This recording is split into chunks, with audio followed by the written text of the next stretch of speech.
அனைவருக்கும் பணிவார்ந்த வணக்கங்கள். போதை விழிப்புணர்வு. வாழ்க்கை என்னும் பூந்தோட்டம் போதையால் இன்று போராட்டமாகிவிட்டது. தன் நிலையை மறக்க செய்து விடியலை தேட வேண்டிய கண்கள் இன்று போதைக்கு அடிமையாகிவிட்டது.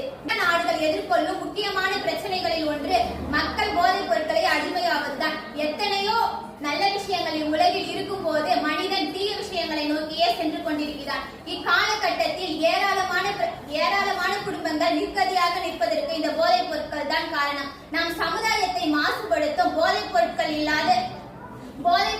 இல்லாத உலகம் என்பது வார்த்தைகளால் வர்ணிக்க முடியாத அளவிற்கு சிறந்ததாக இருக்கும். அத்தகைய உலகத்தை மாற்றியமைக்க அனைத்து இளைஞர்களும் போராட வேண்டும். போதையால் தாழ்வே வரும், போதையில்லா வாழ்வே வரும் என்ற வரிகளுக்கு ஏற்ப மனிதன் மறக்க வேண்டிய, வெறுத்து ஒதுக்க வேண்டிய ஒன்றில் போதைதான் முதலாக இருக்கிறது.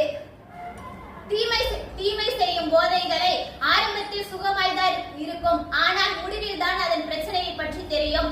இன்று நம் நாட்டில் பல கோடிக்கும் மேற்பட்டோர் தன்னையும் கெடுத்துக்கொண்டு தன் குடும்பத்தையும் சீரழித்து தன் வாழ்க்கையே அழித்துக் கொண்டிருக்கின்றனர். மாணவர்களாகிய நாம் நல்லதொரு சமுதாயத்தை உருவாக்க வேண்டும். மாணவர்களே, சாதனைகள் காத்து கிடக்க சரித்திரங்கள் தன் பக்கங்களில் உனக்காய் விரித்து வைத்திருக்கிறது.